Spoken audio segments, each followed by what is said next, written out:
Fala, minha moçada, beleza? Tudo bem com vocês? Vamos começar aqui mais um podcast no Podcaio com ele. Aquele cara que, se você tiver como primo da família, é um negócio ruim pra você, viu? Porque o cara é advogado e é vereador. Chamamos ele Franklin Mendes. Obrigado pelo convite, Caio. Quero dizer que é um prazer estar aqui. E eu sempre fico muito feliz quando eu tenho a oportunidade de falar com as pessoas e de falar sobre como é a nossa história, né? Sobre como é a nossa vida. Quero dizer que, além de tudo, o Caio também é meu amigo, né, Caio? A gente estudou junto. E lhe parabenizar pelo trabalho que você vem fazendo aqui. É uma estrutura muito interessante e algo que o nosso município precisa, né? Que a gente precisa justamente comunicação, cultura e feito, dicas de passagem, muito bem feito. Né? Nós temos aqui uma estrutura muito boa. Parabéns, Caio. Muito obrigado, meu amigo. Um elogio desse é algo muito especial para mim, porque você é um cara que foi meu amigo, né? Ao longo da escola, da vida, e reconhecer um trabalho assim, realmente estava precisando de algo assim. Assuntos que a gente tinha que discutir nesse município que acontecem no dia a dia, né? Francisco, a gente pode começar aí com a introdução legal sobre a tua história. Eu acho que o primeiro ponto, eu vou explicar aqui para aqueles que estão nos acompanhando, é o nome que você me chamou. Francisco. É, eu tenho, na verdade, eu sou conhecido por dois nomes, pessoal. Francisco, para aquelas pessoas que me conheceram há mais tempo, que estão mais próximos de mim, e Franklin, porque é o meu segundo nome, né? Francisco Franklin. E até em homenagem aos meus avós, né? Meus bisavós, na verdade. O meu bisavô materno se chamava Francisco, o meu bisavô paterno se chamava Franklin. E aí teve essa homenagem. Aí eu estou aqui explicando para vocês porque é o seguinte: é, ao longo dos tempos, eu em algum momento achei que Francisco não era legal, mas eu quero dizer que eu me arrependo. Mas enfim, hoje eu sou conhecido pelos dois nomes, Francisco e Franklin. Então, a gente vai chamar Francisco, porque é como eu sempre fui acostumado a chamar, e vamos suceder assim. Francisco, quando vamos pular toda a parte de infância e adolescência, que é o que importa aqui no momento, mas como sucedeu depois da escola, que terminou, se informou na Júlio França? Eu quero só fazer aqui uma reconstrução bem rápida, de um passeio bem é, rápido sobre mais ou menos como é que foi, né? Primeiro eu iniciei meus estudos na escolinha Kaká, depois eu fui para o João Damasceno, e depois do João Damasceno eu fui até a Marieta Santos. Fiz o nono ano lá e depois fui até a Júlio França. Lugar que eu conheci muitas pessoas, inclusive o Caio, né? Foi meu aluno, meu amigo de sala, na época que nós tínhamos um time, né, Caio? Lembra o nome do time, Caio? A gente tinha um time, Firewall. Firewall, caiu na rede é peixe. Enfim, a gente tinha um time de futsal na época da escola e foi um tempo muito bom, né? Foi muito agradável, mas passou, né? E aí a gente chega naquele momento de decisão, termina os 3 anos do ensino médio e eu queria fazer um ensino superior, né? Sempre tive isso na minha cabeça. Não que isso vai lhe tornar melhor do que ninguém, mas aquele era o meu destino, né? É basicamente o que se aprende, né? Desde que se nasce. Se estuda para ser alguém na vida, né? E minha família é toda de professores, né? Na verdade, minha mãe é professora, tenho tios que são professores. Então, eu sempre tive muito esse viés de ligação com o estudo e, sobretudo, com o ensino superior, né? E aí eu não sabia exatamente o que eu queria fazer. Eu sempre soube que eu não era muito bom de cálculo e etc, né? Por isso que eu nunca quis uma engenharia da vida, porque com certeza teria sido muito difícil para mim passar por um momento desse. Mas aí eu fui fazer o vestibular, fiz o vestibular na UVA, para Ciências Contábeis, e graças a Deus eu fui aprovado. No Enem eu consegui uma aprovação agora não estou lembrado direito da faculdade lá do Horizonte, mas foi uma faculdade federal lá do Horizonte, como é o nome. Enfim, eu passei lá em Políticas Públicas e através do ProUni eu passei naquele curso que eu resolvi seguir, que era lá em Fortaleza, né? Eu fiz Direito na Faculdade Farias Brito através de uma bolsa do ProUni. 100%. 100%, na época. E aí, minha vida basicamente recomeçou.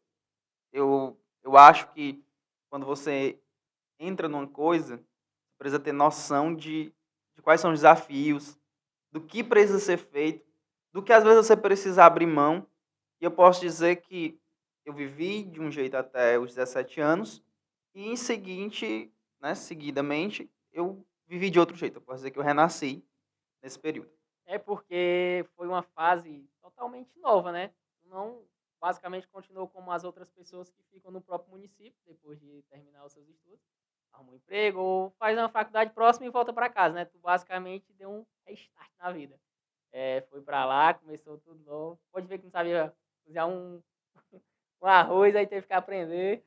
Foi complicado, porque assim, eu passei e fui para Fortaleza. Eu sempre tive esse sonho, sabe? Só que eu não sabia exatamente onde é que era.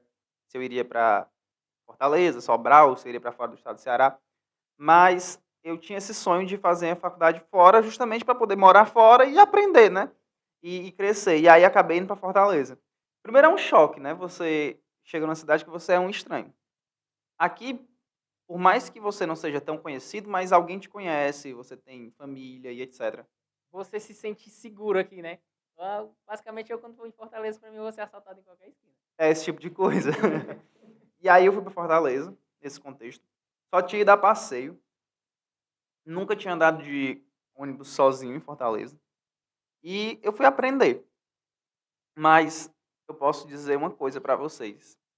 Foi a melhor experiência que eu já tive na minha vida, foi esse período. Eu não cheguei logo morando só de cara, eu tinha uma rede de apoio, né, que foi minha família. Eu tenho tios e tias que moram lá, então o primeiro ano eu fui morar na casa de uma tia, que era muito distante da minha faculdade, isso pro padrão que a gente tem no interior, né. Eu pegava em torno de 1 hora e 10 para chegar na faculdade. E eu achava bem distante. Aí foi o segundo ano em Fortaleza. Eu ia morar só no segundo ano. Mas outra tia minha voltou para Fortaleza e ia morar sozinha e pediu para que eu fosse morar com ela. E aí eu fui morar com ela. Distante era essa outra tia. Eu pegava quase 2 horas de ônibus para chegar na minha faculdade. Parece que tava indo era de Bela Cruz pra Fortaleza. Era quase isso. Só que para Bela Cruz, Fortaleza, a gente vai sentado, né, no ônibusinho, com ar-condicionado, confortável. E aí lá não, a gente ia, né, coletivo daquele bem comum mesmo, convencional, bem lotado, cheio, em pé, passava mais ou menos 1 hora em pé naquele percurso. Mas enfim, foi mais um ano de aprendizado e de crescimento enquanto ser humano, né? A gente acaba melhorando, sabendo que o mundo não é do jeito que a gente pensa, que a gente precisa das pessoas, né? E a gente necessita do convívio das pessoas. Eu tenho certeza que os 5 anos que eu passei lá foram anos de descoberta, de aprendizado, de conhecimento. Foi o tempo que eu fiz minha faculdade, fiz meus estágios, comecei a trabalhar mesmo. Morei sozinho durante 3 anos. Realmente um estágio pra vida, né? Mas quando foi que tu realmente se tocou e disse assim, cara, eu vou pra política? Eh, eu sempre tive uma um anseio por tentar ajudar as pessoas, por tentar mudar a realidade das pessoas. E eu não conheço ferramenta mais eficaz de transformação do cotidiano das pessoas do que a política. E foi por isso que eu tinha sempre essa dúvida de qual faculdade eu queria fazer, eu sempre sabia que era alguma coisa nas ciências humanas. E aí eu fui aprendendo e acabei fazendo um curso sobre política, que é o curso Renova Brasil, Renova BR, né, que a gente se capacita, é conhecido como a maior escola de formação de lideranças políticas do Brasil. E lá a gente aprende a fazer política séria, política com dados, política com respaldo. E aí, nesse momento, foi quando eu imaginei, cara, eu sou de uma cidadezinha pequena, de um interior, e eu preciso fazer alguma coisa. Eu não posso só usufruir, eu preciso devolver alguma coisa para as pessoas. E aí eu imaginei que a forma de devolver alguma coisa para as pessoas era através da política. Eu sempre gostei, não sei se tu lembra, mas se você lembra, Caio, mas na escola eu sempre fui envolvido com Grêmio, liderança de sala. Eu sempre tive o gosto por lidar e tratar com as pessoas e tentar fazer do mundo um lugar melhor. Mas eu nunca imaginava, cara, eu não sou de família política, eu não sou rico, eu vou entrar na política? Não. Né? Eu sempre pensei isso. Só que eu resolvi que, em vez de ficar só sentado reclamando, eu precisava fazer alguma coisa. E eu achei que faltava pessoas comuns na política.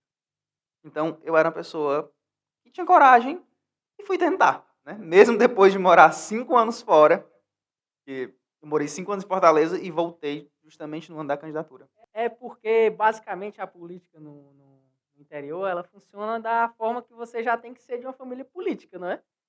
Se você não for de uma família política, você basicamente não vai ter apoio algum, muito menos dinheiro para... De uma família nobre, né? Diga-se de passagem, de pessoas Exatamente. que têm um sobrenome pesado, que a família é rica e tudo mais. Exatamente. Aí você vai entrar com a cara limpa para poder falar. E eu entrei acreditando nas pessoas, acreditando que havia um espaço, eu fiz a leitura seguinte, há um espaço de representatividade, porque eu tirava por mim. Quando eu ia votar, eu não me sentia representado. Eu olhava e pensava, cara, tenho que votar, mas essas pessoas, elas falam muito diferente do que eu penso, elas não estão de acordo com o que eu acredito. Então, se eu quero mudar, eu vou ser a mudança. Foi basicamente isso. E querer transformar a vida das pessoas, porque fazer política, se não for para melhorar a vida das pessoas, não vale a pena. Mas aí, beleza, tu se encontrou assim e pensou, mas e aí? Eu vou me juntar com quem? Essa escolha, ela nem foi tão difícil. Porque, assim, eu sabia o que eu não queria. E quando você sabe o que você não quer, tudo fica mais fácil. Eu sabia que eu não queria entrar na política para ser mais um, para ser mais do mesmo, para continuar aquela lógica arcaica de perseguição, de coronelismo, de instituições falidas onde as pessoas não confiam. Então, eu precisava de algo novo. E aí, eu tinha muita amizade com um professor meu, da época da Júlio França, que era o professor Fernando, e ele me convidou para ser candidato a vereador. E aí, ele já tinha me convidado já fazia algum tempo, não tinha sido a primeira vez. E eu fiquei de conversar com ele e gostei do projeto. Porque, assim, eu não sou muito apaixonado por pessoas. Eu sou completamente fascinado por projeto. O nome de quem carrega o projeto, ele não se torna para mim tão relevante, desde que seja um projeto bom, pautado mesmo na mudança e naquilo que eu acredito que a política deve ser e como ela deve ser. Então, quando eu recebi esse convite, não foi o único, eu recebi outros convites também, mas aquele era o único que se encaixava com o que eu acreditava. E não quero estar na política se não for para fazer o que eu acredito. Se for para ser mais do mesmo, eu saio da política. Para mim não tem sentido continuar. Então, quando tu voltou, como foi a primeira questão da estrutura do projeto de vocês? Quando eu voltei, né, porque assim, já tinha a ideia que seria candidato, isso eu defini mais ou menos que eu seria candidato, a política foi em 2020, defini ainda em 2019, mais ou menos em novembro de 2019, foi quando estava quase finalizando o curso do Renova. Tu já tinha finalizado a tua faculdade? Não. Ainda não. Assim, eu iria finalizar naquela época. Né? Em 2020 já teria terminado. Uhum. Mas eu decidi ser antes, quando eu imaginei. Eu também pensei o seguinte: o único momento que eu posso abrir mão de algumas coisas é esse. Porque eu abri mão de emprego em Fortaleza, eu abri mão de uma estabilidade e voltei para cá com a cara e com a coragem. Tu meio que abriu mão do que tu poderia começar, né? Então não chegou a começar. Na verdade, eu trabalhei na faculdade, eu estagiei desde o 5º período da faculdade. Então, eu já tinha meio que Uma encaminhado, base, né? eu já tinha meio que encaminhado o emprego, eu já morava sozinho, eu não me sustentava completamente, é óbvio, porque os gastos morando sozinho eram consideráveis, mas eu já tinha uma base bem sedimentada do que seria a minha vida dali para frente em Fortaleza. Tu já teria tudo para abandonar a tua cidade. Exatamente. O que geralmente muitos fazem também, né? Ah, lá tem nada, tem porra nenhuma naquela cidade. Bora embora. Exatamente isso. Bora conquistar o mundo. Eu já teria tudo para não ter voltado para Bela Cruz, porque eu já teria um emprego, teria tranquilidade, já estava bem estabelecido. Eu gosto de Fortaleza. Não é uma cidade que me traz pensamentos ruins. Eu gosto de Fortaleza, gosto de assistir o futebolzinho no final de semana. Ver o Fortaleza pegar a P no Castelão.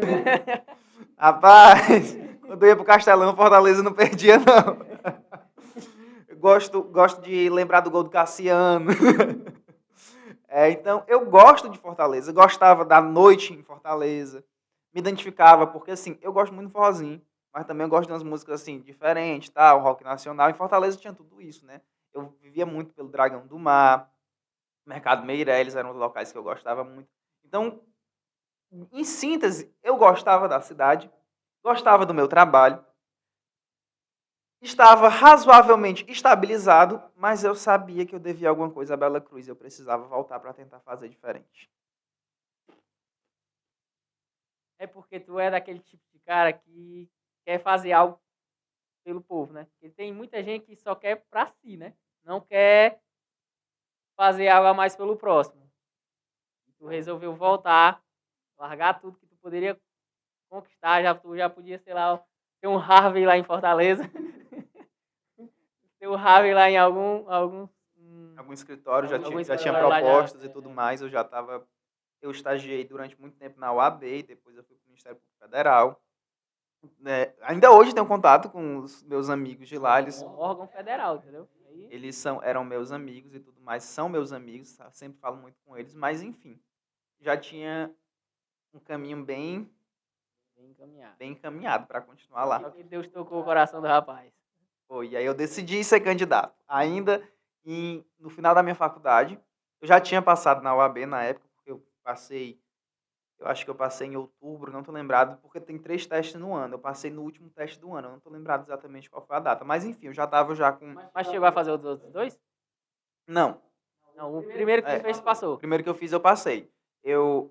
Na verdade, agora que eu me recordo bem, eu fiz o do meio do ano. Porque são 3, um no início, no meio e no final. Eu fiz o do meio do ano por quê? Porque eu imaginei, se eu não passar no do meio, eu tento de novo no do final. No do começo eu sabia que não ia dar tempo, porque depois que você faz o teste, você é aprovado, você tem um tempo, que agora eu não lembro direito, para tomar posse. Se você não tomar posse, aquele teste também fica inválido, você precisa fazer de novo. Então eu tinha certeza que no do meio do ano eu conseguiria, né? De qualquer forma eu teria tempo. Mas se eu não passasse nele, eu ia tentar o do final do ano, mas Mas consegui passar de primeira. pra fazer esse teste aí, Francisco, tem que ter terminado o curso? Ou tem que estar no último período, meio que na metade? Eles pedem lá uma declaração para a gente dizer mais ou menos o período que a gente está. A gente só pode fazer a partir do 8º período. Eu fiz no 9º. Eu fiz no 9º porque foi justamente o período que eu imaginava, cara, só tá faltando o 10º. O 10º aqui dá tranquilo para fazer. E aí, graças a Deus, eu passei. O cara já passou, só terminar o último período já tá... Quando eu colei grau na faculdade, eu já estava aprovado na UAB. Já saiu já falado. Não podia sair soltando gente. Só não foi tão rápido porque teve problema da pandemia, né? Aí passei ainda uns 3 meses depois para conseguir fazer a colação. E depois da colação, consegui receber minha OAB mesmo, acho que eu só consegui receber em julho. Só que eu já podia advogar, né? Mas fisicamente só consegui receber em julho. Mas eu já estava trabalhando. Aí eu voltei e comecei a trabalhar aqui. Comecei a advogar aqui também. Começou a advogar aqui e tal, e paralelo ao teu projeto. Paralelo àquilo que eu imaginava que eu seria candidato. E aí eu fui construindo e conversando. É por isso que eu falo, a gente não faz nada sozinho. Eu posso dizer que eu contei com o apoio de uma rede de amigos, que eu chamava eles carinhosamente de multiplicadores. meus embaixadores, meus multiplicadores. A gente contou com um apoio muito considerável de voluntário, né? Todo mundo era voluntário, porque Eu lembro que foi basicamente a época da galera da gente da Júlio França mesmo, né? Pegou basicamente os cursos inteiros, a gente meio que fez uma união e saiu muito voto de lá. foi basicamente isso. Meus amigos mais próximos eram justamente aqueles da época da Júlio França. E aí de lá saíram, amigo fazia aniversário, me chamava, a gente fazia aquela resenha toda, e aí a gente conversava, não, estamos juntos e tal. E realmente estávamos juntos, né? Que conseguiu ganhar. Eu consegui ganhar, não era aquela história para boi dormir, né? Realmente era verdade, a gente estava junto. E foi isso, por isso que eu digo, eu não ganhei só. Não foi, não, o projeto não é meu. Eu tive a coragem da minha cara para bater, mas eu não ganhei só. Foram as pessoas que me fizeram chegar onde eu estou tentando hoje honrar, né? Daí, Francisco, quando tu começou, como foi, cara, iniciar essa parte do teu projeto de visitar todas as sedes de Bela Cruz? Pronto. Por que eu pensei da seguinte forma? Política se faz com números. Política se faz com dados. Eu sabia que para eu ser eleito eu precisava de uma quantidade X de votos. Não necessariamente eu precisava ser o mais bem votado, mas eu precisava daquela quantidade X de votos. E na sede, onde eu já era conhecido, né, as pessoas já me conheciam, não necessariamente a mim, porque eu passei 5 anos morando fora, mas conhecia meu pai, conhecia minha mãe, tinha um amigo que conhecia um amigo, e aí eu era muito forte nas redes sociais, e as pessoas acabavam me conhecendo. Eu sabia que eu tinha um teto. E se eu tivesse ficado só na sede, eu não teria sido eleito. Então eu pensei, eu tenho amigos em muitos lugares de Bela Cruz. E aqueles que estavam fechados comigo, eu cheguei para eles e pedi, olha, a gente consegue ganhar, mas aqui a gente vai precisar de atingir meta fulano de tal. Por exemplo, na Prata eu vou precisar de 10 votos na Prata. E aí eu fui visitando, aí eu visitei todas as comunidades. Todas do município, eu passei em todas, mas não foi só na época da campanha. Agora eu passei recentemente de novo, fiscalizando todas as escolas do município. Eu tenho esse carinho pelo interior, eu acho que o nosso município ele é muito grande e muito mal assistido. Então eu tive esse cuidado de visitar todo o município. Toda localidade eu passei. E aí eu atingi as metas. Em locais, óbvio, foram decepções, outros locais foram surpresas positivas. E aí eu faço também aqui um agradecimento muito mais do que justo a uma pessoa que fechou comigo desde o início. Não foi por mim, foi pela minha mãe, porque era muito amigo da minha mãe. Felizmente ela faleceu, que era a Vanilda, nossa amiga lá do Baixio. Faleceu no começo desse ano, mas ela fechou com a gente de verdade. E lá a gente tirou uma votação muito boa, para ter sido um local onde eu basicamente nunca tinha andado, não conhecia. Lá a gente conseguiu atingir uma votação muito boa. E eu agradeço a ela, né, onde quer que ela esteja. Ela foi uma das grandes embaixadoras dessa campanha. Francisco, cara, quando tu, depois de ter visitado todas essas sedes, ter fechado com todo mundo, qual foi o sentimento que tu teve? Eu me lembro, quando falo de sentimento, eu me lembro do dia da eleição. No dia da eleição, Caio, eu estava andando pelas todas as urnas, né, todos os locais de votação do município. E uma moça aleatória, na última escola que eu passei, ela veio me intercalar, dizendo que eu estava fazendo boca de urna. E eu não estava fazendo boca de urna, eu só estava vendo como é que estava o movimento. Simplesmente isso, cumprimentando, falando. Isso já na apuração? Isso no dia da votação. No dia da votação. Entendi. No dia da votação. E aí ela discutiu comigo, falou umas coisas, eu disse, minha amiga, se você quiser, você pode me representar, tira uma foto minha e vá até a justiça. Você está dizendo que eu estou fazendo boca de urna, que eu não vou bater boca com você, não. Ela falou, qualidade de vereador, não sei o quê. Aí eu respondi a ela assim, eu nem sei se eu estou eleito. Então não posso lhe dizer que eu sou vereador, né? Porque de fato eu não sabia. E aí eu saí, entrei no carro e eu me lembro que eu pensei assim, dessa resposta que eu dei a ela, cara, eu posso não estar eleito, Não tinha saído do primeiro voto ainda. Isso ainda era em torno de umas 4h30.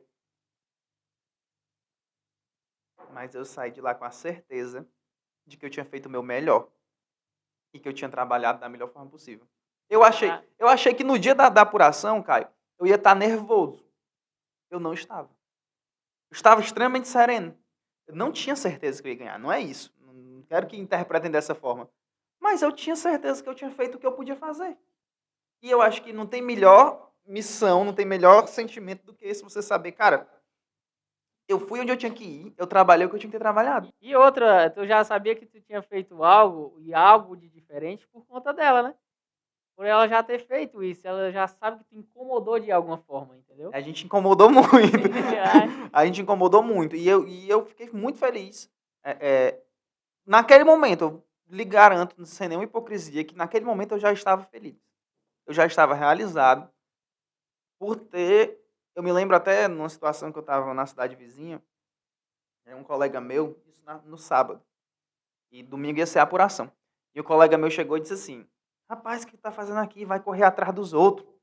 Os outros não compraram voto. Aquela velha política. E eu tava lá no candeeiro, né? Fiz aqui o merchan de graça. Enfim, eu tava lá no barzinho na cidade do lado. Aí eu peguei e disse assim, rapaz, senta aí. Bora tomar uma comigo, bora conversar, fica tranquilo. O que tem que ser vai acontecer. Se o povo quiser votar em mim, se o povo acreditar no meu projeto, eles vão votar. Se não, eu não posso fazer nada. E outra, ressaltar uma coisa. Tu não tinha dinheiro. Não tinha... Como tu ia comprar voto? Não fazia sentido. Não é de família rica, né? Não, e nem de família tradicional.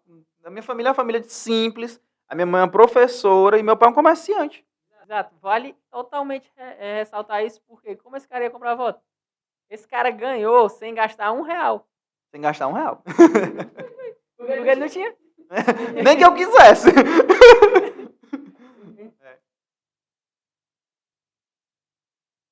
Então, isso no sábado, né? A conversa lá no barzinho.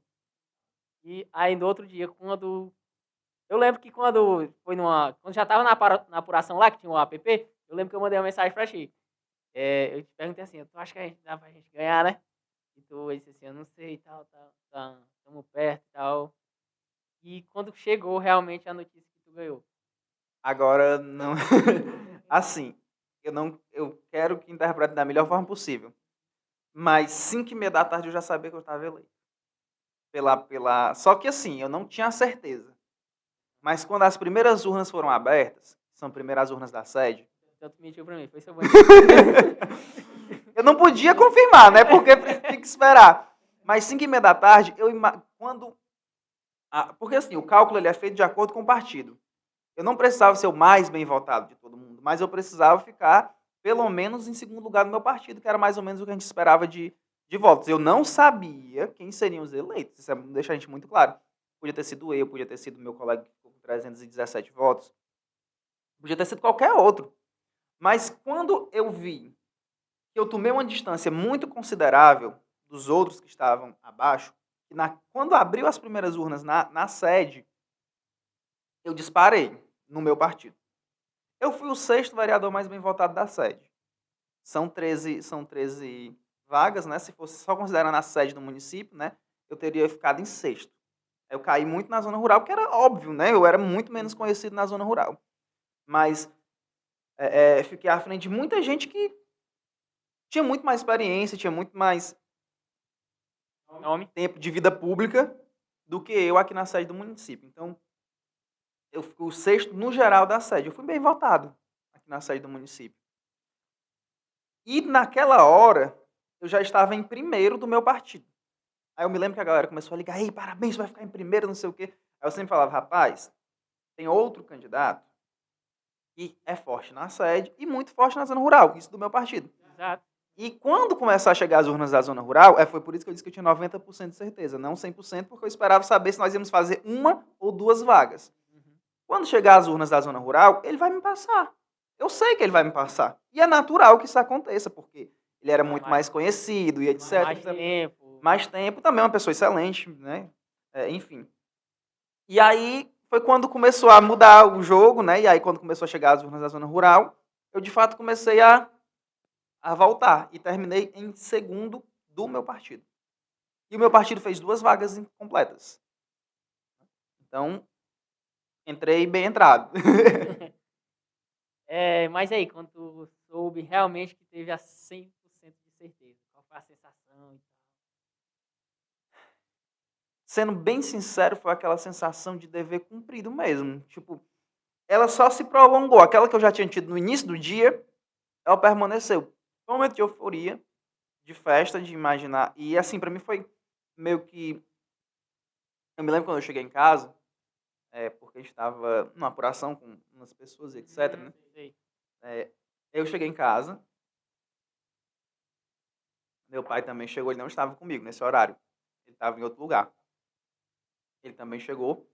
E aí, ele me perguntou o que tinha sido. Eu disse que eu tinha sido eleito, né? Ele me perguntou, sério? Tu foi eleito mesmo? Eu fui, pai, não tô dizendo, eu fui eleito. Como? Eu disse, pai, nós não trabalhamos? Nós não trabalhamos, mas tu não comprou voto, como é que tu foi eleito? E aí, foi mais ou menos essa sensação de imaginar, cara, se tivesse sido só essa, se eu nunca mais ganhar na minha vida, se eu nunca mais for candidato, valeu a pena.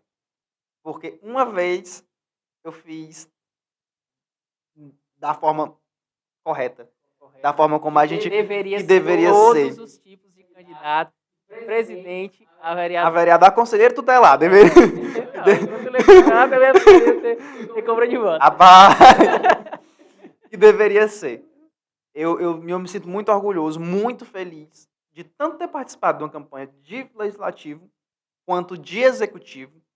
Também a nossa campanha majoritária, nós não nos sagramos vencedor, nós ficamos aqui em segundo lugar no município, mas ter feito uma campanha limpa. E eu sou muito feliz com isso, de saber que, por mais que o nosso povo esteja maltratado, sofrido, ainda existe esperança. Ainda existem pessoas que acreditam na verdadeira mudança. Aí depois que tu passou toda essa euforia, fui eleito. Aí, Foi cair na ficha no outro dia, sabe? O pessoal mandando mensagem e tal, eu mandei pedi pra minha amiga colaboradora, que era a minha design gráfica, que era uma mulher muito competente, viu? A Eric, que faz aqui o merchan dela, não trabalha mais com isso, mas é uma design gráfica muito competente. Ela não trabalha mais com isso. Faz aí uma arte. Ela perguntou, como é que tu quer a tua arte da vitória? O menino está eleito. Eu só quero isso, porque diziam que eu era um menino.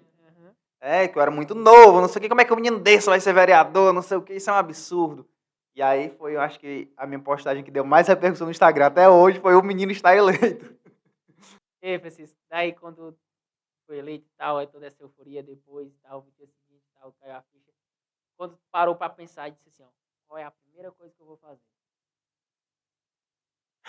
Foi tipo isso, eu imaginei qual vai ser, o que eu vou fazer de diferente para retribuir todo esse carinho, toda essa confiança que a população depositou em mim. Eu comecei a traçar meu plano de trabalho. Primeira semana, resolvi me reunir com o gestor e com os secretários. Sou oposição, era oposição e continuo sendo oposição. Mas eu sabia que quem tinha ganhado não tinha sido o meu partido. Eu precisava conversar com eles e explicar para eles que do que fosse da população, eu ia cobrar deles mesmo. Apesar de ser oposição, continuar oposição e não pretendo virar de lado de forma nenhuma.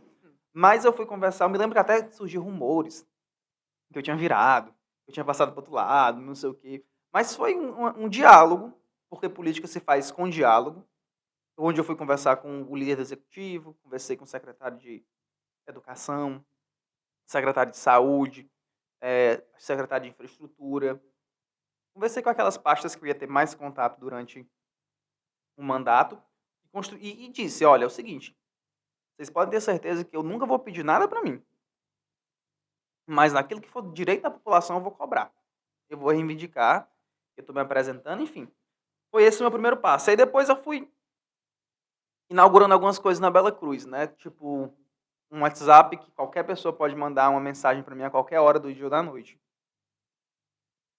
Óbvio, eu não vou responder quando eu estiver dormindo, mas você pode mandar uma mensagem. Eu lhe garanto que no outro dia, ou na hora que eu pegar no celular, eu respondo.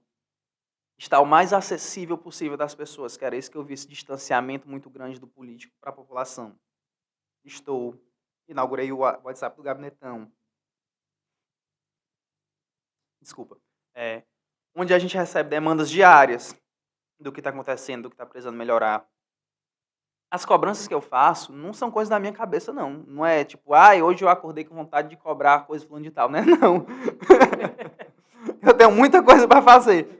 Mas são denúncias que chegam diariamente no meu celular, chegam em qualquer rede social, e eu respondo. Olha, aqui eu falo para todo mundo que está me ouvindo. Eu garanto uma coisa. Se você mandar uma mensagem para mim, eu lhe respondo. Pode ser que não seja a resposta que você quer. Eu posso lhe dar um não do seu pleito, se eu não conseguir algo que você não conseguir resolver, mas eu lhe respondo. Ninguém sai sem uma resposta minha. Eu já ia tocar nessa parte mesmo, que tu, Ave Maria, é muito forte nas redes sociais. Eu acho que tudo se atualizou hoje para essa forma e chegou na política, onde realmente era, acho que a parte mais importante de ter essa mídia, porque é uma parte que sempre foi obscura, sempre foi feito coisas escondidas, deixado de fazer, muitas coisas era jogado ao relento, não deixavam fazer, por conta que ninguém chegava para cobrar. Aí tá ali abandonado, vai ficar abandonado, porque ninguém está cobrando. E aí tu começou com essa parte bem forte na tua minha rede social. Na tua rede social. E assim, eu quero uma coisa. Se eu sair da política daqui a 2 anos, quando nós teremos eleição de novo, se eu concorrer e não ganhar, se eu resolver não concorrer, se eu simplesmente, sei lá, se o mundo acabar, eu só quero que quando as pessoas se lembrem de mim, elas lembrem como um vereador fiscalizador e transparente, que tentou trazer luz para o que estava acontecendo nos bastidores da política. Eu acho que essa é a minha grande... o que eu quero, ser lembrado enquanto político. É porque, querendo... porque quando a gente quer ver algo que está acontecendo, basta entrar no teu Instagram e tu vai estar postando algo relacionado à atual gestão. De bom ou de ruim, né? A gente está nessa luta para tentar fazer com que as pessoas saibam o que está acontecendo, né? Porque eu sentia falta disso, sabe? Quando eu pensava num mandato, eu pensava num mandato forte, que tivesse coragem de cobrar o que o município precisa, não fosse um bobo da corte que ficasse só batendo palmas. Cortou uma planta. Uhul, cortou a planta. Limpou meio fio. Legal, limpou meio fio. Não. Eu queria que fosse um ponto que entendesse quais são as necessidades do nosso município e o que precisa ser feito. Então, basicamente isso. Falando sobre a atual gestão, como tu Avalio? avalia? Bom, a atual gestão, eu tenho algumas pontuações. A primeira é que existe uma aura de que é uma gestão que não persegue as pessoas, de que é uma gestão que é boazinha. Pelo menos os meus amigos, 90% deles são perseguidos, por simplesmente serem meus amigos. Eu sei de boatos, né, de situações em que, por eu simplesmente estar no mesmo ambiente do que a pessoa recebe uma represália no emprego, a pessoa recebe um puxão de orelha. E, obviamente, não estarei colocando aqui nomes, porque eu quero preservar a identidade dessas pessoas, né? Mas, enfim, é uma gestão que sorri por um lado, mas que persegue igual todas as outras fizeram até agora. Não é só essa gestão que persegue. As outras também perseguiram. Só que eu não queria isso. Eu queria uma ruptura geral, eu não queria perseguição, eu queria uma política diferente. Isso do ponto de vista pessoal, né? Isso do ponto de vista, aliás, do que acontece com as pessoas que são próximas a mim. Mas, do ponto de vista estrutural, nós temos uma política que faz o mínimo e age como se fizesse o máximo. Eu estive agora visitando todas as escolas do município. E eu vou estar depois divulgando um relatório geral sobre as escolas. Peguei planilha, estou com todos os dados e tudo mais. Visitei todas as escolas, são mais de 30 escolas do nosso município. Falei com os alunos, conversei com professores, conversei com gestores. E eu pude notar que essas escolas estão abandonadas. Não é só dessa gestão, de fato, não é só dessa gestão, mas também estão abandonadas por essa gestão. Aí nós temos o quê? Nós temos também que olhar o que melhorou. O atendimento do hospital, hoje, ele é melhor. O atendimento do hospital. Mas a saúde, de uma forma geral, continua muito ruim, sobretudo nos postos de saúde, que serão os meus próximos lugares que eu irei visitar. Irei visitar todos os postos de saúde do município de Bela Cruz.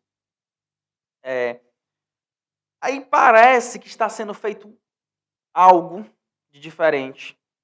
Mas, na verdade, o que a gente tem é uma política de muito holofote. Você faz pontuações desde o início, quando você dá a assinatura da ordem de serviço. Aí você coloca a pedra do calçamento, você também faz um evento. Aí você faz muita coisa. E, efetivamente, o que nós fizemos, e aí eu posso pontuar que foi bom, porque quem entender que não foi bom, não entende o que é Bela Cruz, foi a reforma da Praça da Júlio França, né? Praça Júlio França, que é aquela praça principal, e a revitalização do centro administrativo. Isso foi muito bom. A gente tem que pontuar que isso foi excelente. Deu uma nova cara para a cidade. Apesar de ter algumas críticas, por exemplo, em relação ao tamanho da quadra que fizeram lá, né? Que, tipo, para quem joga qualquer esporte que seja, sabe que o máximo que dá para jogar ali é, sei lá, a bila. Porque eu vou até pontuar o que eu escuto muito falando que ali é para guardar os meninos dentro, quando for brincar lá na praça. Mas assim, de forma geral, foi uma reforma positiva, né, que deu uma nova cara para o município, né, é uma praça importante, é um ponto histórico importante, a revitalização do hotel. Esses dois pontos, eles são, se eu puder apontar coisas positivas, coisas boas, eu diria que são esses pontos. Agora, se você me pedir para apontar coisas negativas, a educação, eu entendo que ela não está boa no nosso município. Estrutura e também a parte de gestão não está boa. Eu também posso apontar que nós, no nosso município, não tem gerado emprego e renda. Nós temos perdido emprego.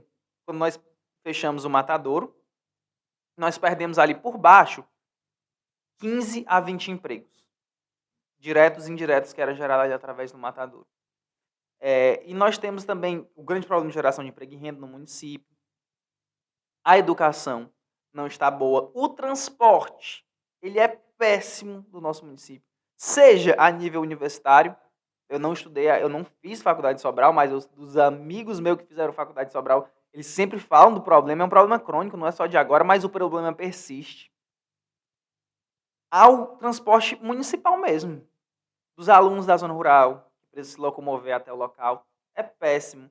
Inclusive, Bela Cruz já foi até destaque no CETV. Fizeram uma crítica lá de um ônibus que estava empurrando. Então, grandes problemas estruturais do município, eles ainda estão aí. Eles não foram resolvidos. Agora, óbvio, 4 anos, né? No caso, nós não temos 4 anos, nós temos 1 ano e 6 meses na nova gestão, 1 ano e 7 meses na nova gestão. Também era impossível que a gente estivesse do mesmo jeito que nós estávamos há 2 anos atrás, porque nós estávamos completamente abandonados. A gente precisa reconhecer isso. Melhorou, mas melhorou muito pouco. Daria para estar muito melhor no nosso município.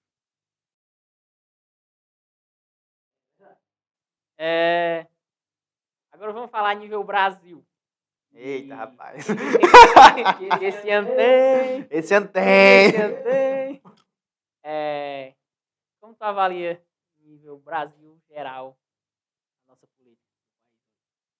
Bom, no mundo ideal, no mundo que eu gostaria, nós teríamos uma terceira opção forte. Entendam, eu acho que o Lula foi um bom presidente. Eu acho que ele contribuiu razoavelmente com aquilo que ele poderia ter contribuído. Só que o mundo era completamente diferente do que é hoje. Por exemplo, nós tivemos naquela época do presidente Lula o boom das commodities. O que é o boom das commodities? Foi um movimento onde o que nós vendíamos, o que nós produzíamos estava super valorizado, que é o ferro, que é o trigo, que é a soja.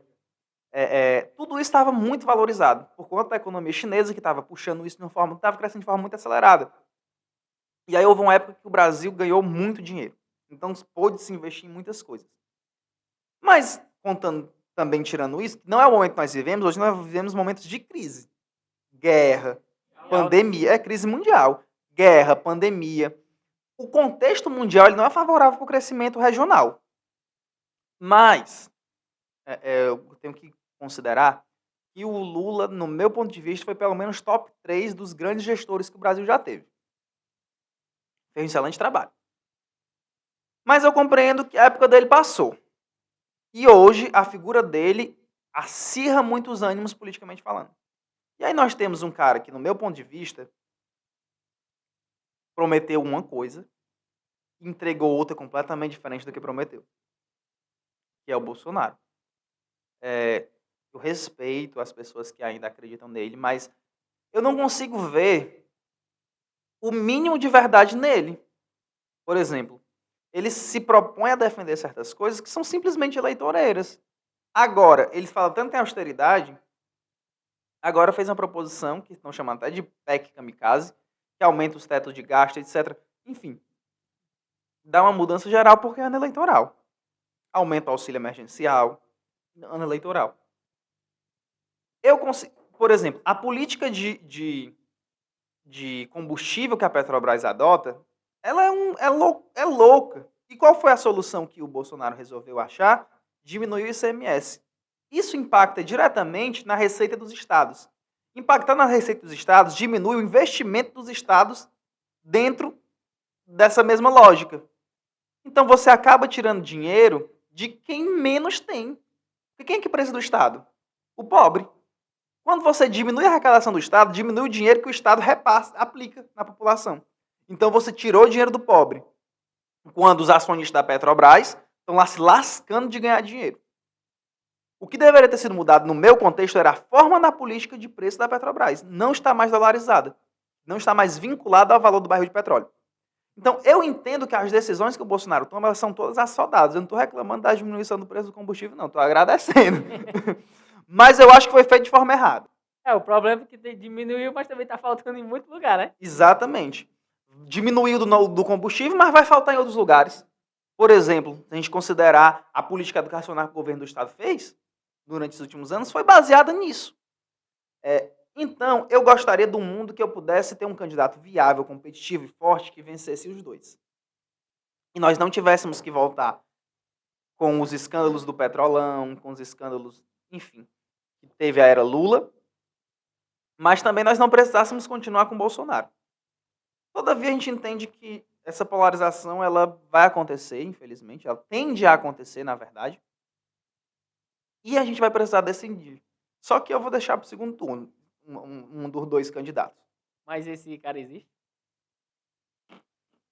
Eu não sei até que ponto ele existe, né? Eu gosto muito do Ciro Gomes. Eu acho ele extremamente inteligente, capacitado, mas parece que às vezes ele se perde. Ele dá umas viajadas assim que às vezes eu não entendo. Um cara tão inteligente fazer isso. Eu não sei se esse cara existe, mas eu estou avaliando ainda como eu vou me votar no primeiro turno. Eu não quero votar nem no Lula nem no Bolsonaro no primeiro turno. Mas no segundo turno, quando chegar no momento de decisão, se eu tiver que escolher entre Lula e Bolsonaro, eu vou votar contra o Bolsonaro. Porque eu acredito que o que ele tem feito, ele aumenta a instabilidade jurídica do nosso país, ataca as instituições, ataca o Supremo Tribunal Federal, ataca tudo aquilo que eu acredito como base da democracia. Eu jamais poderia votar numa pessoa dessa, que além de ser incapacitado, atenta contra as instituições que funcionam. E eu não tenho receio de votar contra ele. Se for uma pedra contra ele... Ele vai editar, né? Um cachorro. Tô votando... eu voto. É tipo isso. Mas eu acredito que o nosso povo tem inteligência e competência e capacidade para nos dar uma melhor escolha do que essa. Até o programa que era do PT, né? Que antes era como Bolsa Família. Bolsa Família, ele alterou o nome e aumentou o valor Para poder. pra trazer o público. Auxílio Brasil agora. Para trazer o público pro Lado dele. lado dele. E chamar a gente que é a parte negra do Brasil, Nordeste, né? É uma situação complicada. Nordeste que tem o maior time do Nordeste, Ceará. Oi, Fortaleza? Ceará vai ganhar do São Paulo quarta-feira, viu? Sul-Americana. Aí tu acorda. Não, eu torço pelo sucesso do futebol cearense. Não contra o São Paulo, mas contra qualquer outro time eu torço pelo sucesso do futebol cearense. Mas, tipo, o sucesso do futebol cearense hoje, né? Nessa temporada hoje, a gente fala no Ceará. Quem sabe aí conquistar uma Sul-Americana, né? Quem sabe um feito histórico do futebol cearense. Mas aí o Fortaleza não tem, não. Então deixa... deixa o Ceará sem também. Não, é porque é o seguinte, eu torço pelo sucesso do futebol cearense da seguinte forma, né? Não vou ser hipócrita. O Campeonato Brasileiro tem 20 times. Cai em 4. Eu quero que o Ceará fique sempre 15º. Não precisa ir pra canto nenhum, só não cair. Tá bom demais. É só o que eu quero. Ó, eu vejo hoje Fortaleza e Ceará. Os dois, eles se espelham. Por quê? Um faz o outro querer fazer mais. A gente viu aí o Fortaleza se classificando para Libertadores, feito inédito, né? Ainda mais uma 8ª. Feito extraordinário para um time cearense que há 7 anos, 9 anos estava na Série C. Não, o Ceará nunca. Não. O Fortaleza, né? Exatamente. Libertadores. Exato. Pronto. 8 anos. 8 anos atrás estava na Série C. Hoje, essa temporada, participou de uma... E assim, seguidas vezes na Série C. Seguidas vezes. Eu lembro de sei lá, uns 5 anos atrás, sei lá. Fortaleza subiu no ano de 2014, não. 2014 não, foi já no ano de 2000 e eu já estava em Fortaleza na época. Eu acho que em 2016, 2017, por aí que Fortaleza subiu. 2017 Fortaleza subiu. Teve até aquela icônica cena quando ele subiu, aquela senhora, né? Uhum. De joelhos, então, se você considerar, em 2016 o Fortaleza estava na Série C. De 16 para cá, nós temos 6 anos. 6 anos. Está disputando Libertadores. Umas 8ª de final. Contra um time que já foi campeão. Entendeu? Antônio Carlos Zago, que era o técnico do Fortaleza na época do acesso. Que era o carequinha. O pessoal dizia que ele era palmeirense. Então, aí dessa forma, o Fortaleza impôs um patamar e o Ceará tinha que chegar lá com algo relevante para poder não ficar tão isolado, né? Ficar por baixo, exato. Aí foi lá e meteu a Sul-Americana. Chegou numa fase que também nenhum time cearense tinha chegado antes. Então, os dois têm que se manter na Série A para poder continuar fazendo coisas grandes. É muito bom para o futebol cearense como um todo. E aí eu acrescento não só o Ceará e o Fortaleza, e também o Ferrão está na Série C, né? Porque você considera... É um feito, né? O Ferrão é o Ferroviário, né? Que é o nosso terceiro time aqui do estado, considerado. Nós estamos na Série C. Salvo engano, faz tempo que eu não vejo a Série C. Mas também nós tínhamos outro time, acho que era o Atlético Cearense, também que estava na Série C, ou é na Série D, não estou lembrado direito. Alguém pode tirar essa nossa dúvida aí. Nós temos, então, o fortalecimento do futebol do estado. Tu lembra do Floresta, Caio? Quando o Floresta assustava a Série B, quase subiu para a Série A. Não subiu por conta de falcatrua da FIFA. Da FIFA não, da CBF. Então, eu torço realmente pelo sucesso do futebol cearense. Agora eu não vou ser hipócrita, né? Eu vou dizer a verdade. Quando chegar na hora, eu quero sempre que o Ceará esteja bem, mas eu quero que o Fortaleza esteja sempre melhor do que o Ceará. Eu não vou ser... Não, é claro, isso é a verdade. O cara deseja isso pro time dele. Eu não vou ser hipócrita, mas assim, eu torço de forma geral porque é muito bom, cara. Isso aquece a nossa economia. Quando tem um time sei lá... Hoje o Ceará e o Fortaleza é um dos maiores do Brasil em sócio torcedor.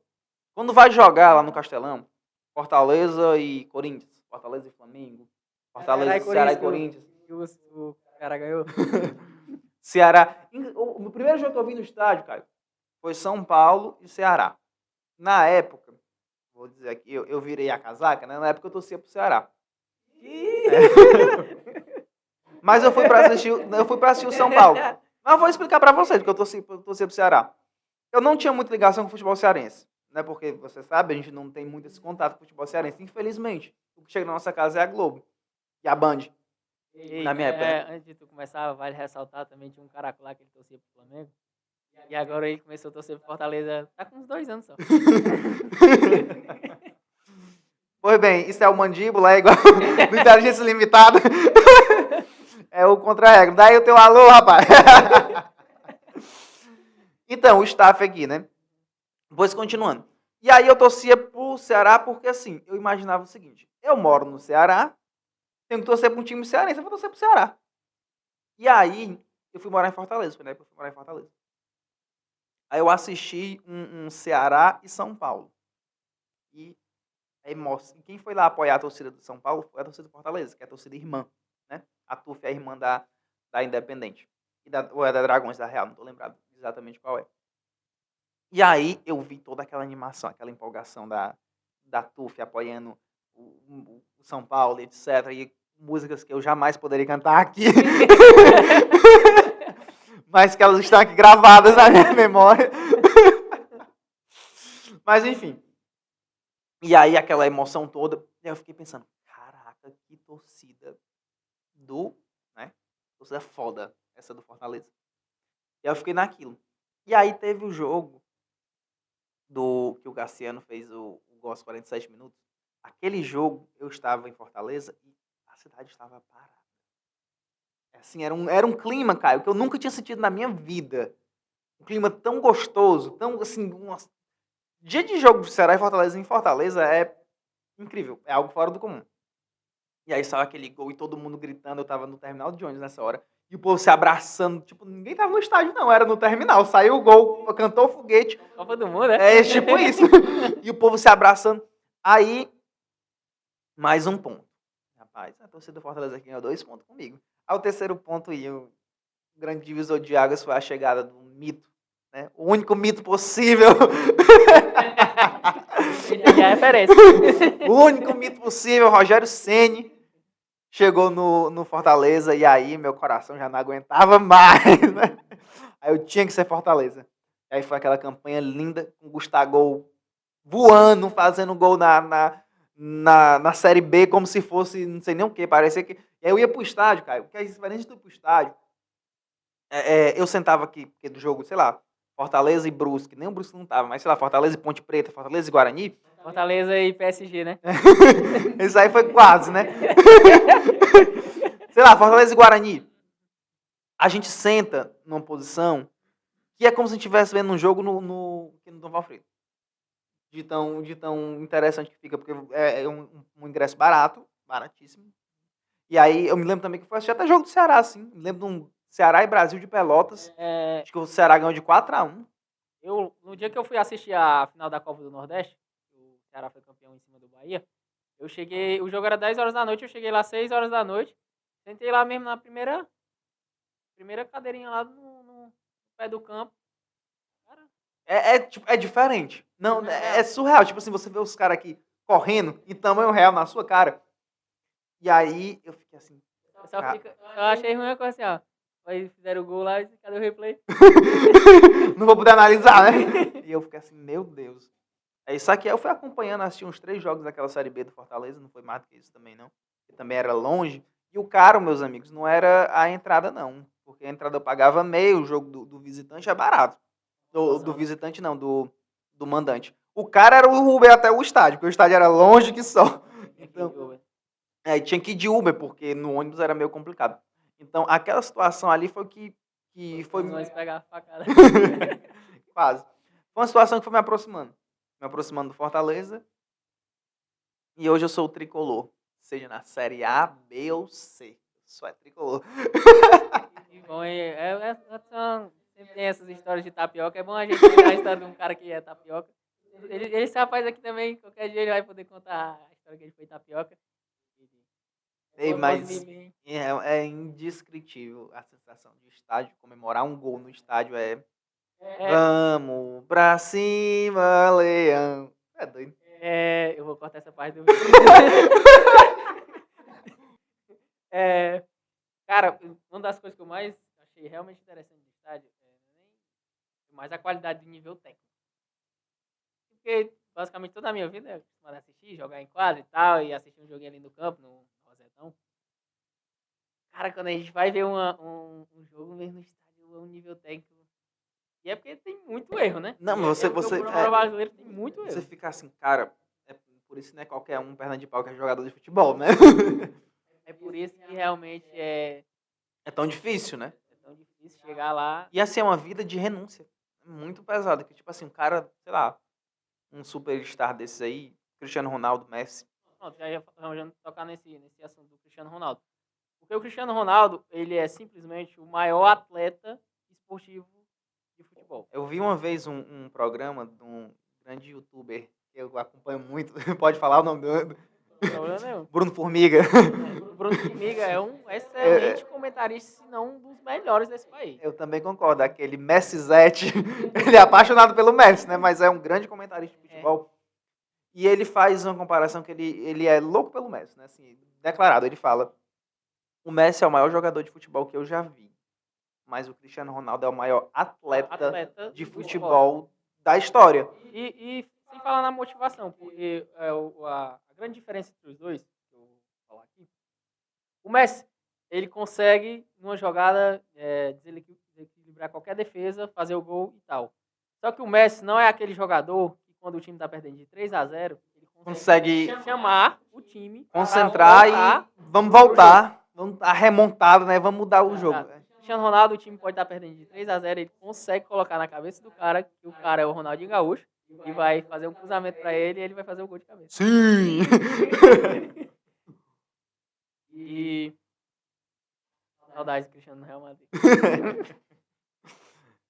Mas a falta do Cristiano do Real Madrid deu espaço para talvez o grande coadjuvante da nossa era, e ninguém sabe, assim, pelo menos que não acompanhava tanto, não imaginava. Não tô falando de outro jogador, tô falando do Benzema.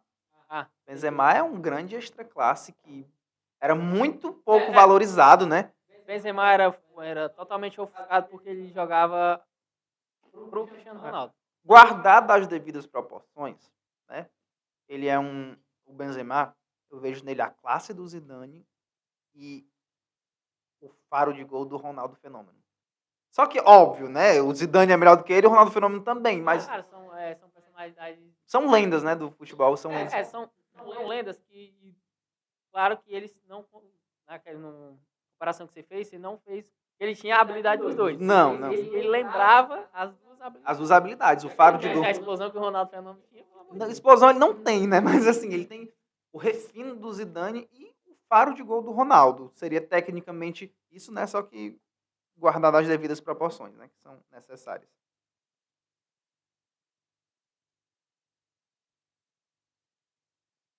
Sobre essa Copa do Mundo, hein? O que diz aí? Olha, eu vejo o Brasil chegando bem. Eu não considero o Brasil favorito. Eu me lembro que na Copa passada eu falava o seguinte: o favorito, para mim, e aí eu errei bem, porque para mim o favorito era a Alemanha, que chegava com muita força naquela Copa. E depois eu considerava o Brasil, e depois eu dizia a França. Só que eu falava assim, cara, a França é muito boa, tem um time muito bom, mas são muito novos. Eles vão chegar ainda melhores em 2022. Eu sempre falava, naquela época eu dizia, cara, a França vai ser campeã em 2022. Cara, 2018 o Brasil tinha tudo pra ganhar. Sério mesmo. Aquele jogo contra a Bélgica foi apenas de 2 vacilos, né? Um primeiro pelo gol contra e o segundo porque não derrubaram o Lukaku no meio do campo, impedindo o De Bruyne de fazer o gol. E o segundo tempo, Caio, foi um massacre. Exato, o Renato Augusto perdeu um gol cara a cara. Foi um massacre. O Company derrubou o Gabriel Jesus dentro da área. Pênalti claro, foi um massacre. O segundo tempo foi um massacre. O Brasil merecia ter passado da Bélgica. Só que não passou, e aí fica dito pelo não dito. Enfim, então hoje eu avalio que o Brasil tem sim chances consideráveis de ser campeão do mundo. Não é o favorito. Porque para mim o grande favorito é a França. A França tem. Apesar do Mbappé ter zicado a França esses dias aí, né? A França tem o que, se você for considerar? A França tem pelo menos top 5 do mundo de qualquer pessoa tem que ter Mbappé e Benzema. Avalie top 3, se não tiver eles. Mas eu tô botando top 5 aqui. Então quer dizer que a França tem 2 dos 5 melhores jogadores do mundo. No mínimo. Loris. Aí você bota o Loris. Aí tem a dupla de zaga, que é muito boa, que agora eu não tô lembrado do nome, não vou falar pra... O cara do Real Madrid. Que foi pro Real Madrid, né? Não. É. Que é o Rudiger. Não, o Varane tá falando, né? Varane. Tem o Varane. Aí, só que o Varane não tá também na melhor fase. Tem aquele lateral direito desgraçado. O Pavard. Pavard. Kanté, né? Tem o Kanté ali no meio de campo. Enfim, tem um time, um Titi, né? Que é o grande zagueiro da França, agora é um Titi. Então, a França tem um time muito bom. É o favorito. Isso quer dizer que vai ganhar? Não. Isso quer dizer que, pra mim, é o favorito. Mas depois da França, pra mim, a França está descolada do resto por conta de que tem 2 extra classe. Pra mim, é o Brasil. Eu acho, assim, que depois da França, a melhor seleção compacta e etc. é o Brasil. Então, eu acho que nós temos chance. E da Bélgica, o que tu acha? A Bélgica, eu acho que a grande geração deles foi a passada. Não vejo muita... Hoje tem... Cara, hoje, a geração que vai pra Copa, que eu vejo que é uma grande geração que nunca foi assim, eu vejo Portugal. Não, Portugal tem um grande time. Não só pelo fato de Cristiano Ronaldo, mas Hoje, Bernardo Silva. Hoje aquele que foi agora pro Liverpool, que agora eu esqueci o nome dele, que é muito bom o centroavante português, não ele que foi agora pro Liverpool. Não, aquele é uruguaio, mano. Né? Então, desculpa. Ele é do Uruguai, mano. Pensei que ele fosse português. Enfim, Portugal tem o Bernardo Silva, tem o próprio Cristiano, tem uma série de jogadores que são muito bons, né? Portugal tem uma geração muito boa. Tem o Sanches, né? Que foi o grande herói da Euro. Portugal tem um time muito bom e com grandes chances de disputar alguma coisa. Agora sim, tanto Portugal quanto a Argentina, eu acho que dependem muito dos seus 2 extra-classes. A Argentina também tá A Argentina chega muito bem. Eu acho que a Argentina só não chega melhor do que chegou em 2014, dessas últimas Copas. Porque em 2014 a Argentina chegou como a grande favorita. Só nós que éramos brasileiros que não conseguíamos enxergar. Caralho, se a gente tivesse ganhado na Copa do Mundo dentro do Maracanã. Ia ser muito humilhante. Mas a Argentina chegou como a grande favorita. Ei, o que as Messias tá falando aí, assim, encheu o saco pra caralho, mano. Surreal. A grande favorita de 2014 era a Argentina. Porque, além de ter um time muito sólido, não tinha um grande goleiro, né? A gente nunca teve um grande goleiro. Tem agora um goleiro até melhorzinho. Mas tinha um time muito sólido. Mascherano. Di Maria jogou demais naquela Copa. Di Maria, Messi, o próprio Higuaín, que perdeu o gol lá. Mas é um grande jogador. Enfim, na época eu acho ele um zagueiro até decente, que é o Demichelis. Tinha um time bom. O Mascherano jogou demais aquela Copa. Jogou demais aquela Copa. O Messi, em grande fase, né? Era o ano, talvez o melhor ano do Messi. A gente era o grande favorito.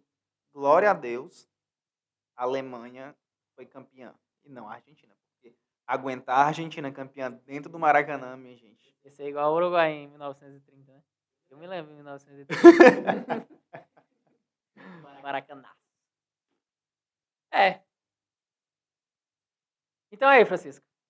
Mas me fala, qual é o teu propósito? Eita. Eu tenho certeza que meu propósito é tentar melhorar a vida das pessoas. Nem que seja um pouquinho, mas a gente tem que tentar melhorar a vida das pessoas. E ter uma causa. Porque quem não serve, quem não veio para servir, não serve para viver. E eu acredito muito que a gente está aqui para tornar a vida das pessoas um lugar melhor, sabe? Eu não consigo mudar tudo. É impossível que eu mude o mundo todo. Mas se eu conseguir mudar o mundo de algumas pessoas, com toda certeza, sem nenhuma dúvida, eu já seria uma pessoa muito feliz e muito realizada. Esse é o meu propósito. Top, hein, pai? Francisco, cara, obrigadão. Satisfação mesmo ter você aqui. Quando você quiser voltar de novo, pode voltar, viu? Quando você for reeleito de novo.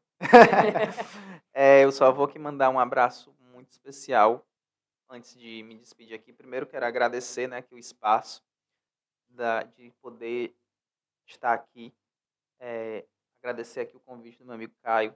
Agradecer aqui o nosso contra-regra, pequeno Pedro.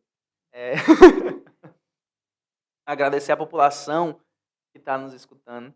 Agradecer as pessoas que estão aqui acompanhando. Muito obrigado pela oportunidade que vocês me deram. Eu luto todo dia para poder recompensar aquilo que vocês fizeram por mim. Luto pela gente, para que nós tenhamos um lugar melhor para nossas crianças, para que nosso município seja um lugar melhor. Tento fazer da melhor forma, sempre tratando as pessoas com respeito, acreditando que é possível fazer algo diferente. Também quero mandar um abraço, um beijo muito especial, né? Quero mandar esse abraço e beijo muito especial para minha namorada que está em casa, me acompanhando. Tá bom, amor? Te amo. É isso. Para minha mãe, para os meus irmãos, para minha família. Tchau, gente. Aliás, muito obrigado por ter acreditado em mim, tá bom? E é isso, moçada. Obrigado por assistir, curte, compartilha, deixa o likezinho, se inscreve, coloca o sino da notificação. E é isso. Valeu, obrigadão. Fui!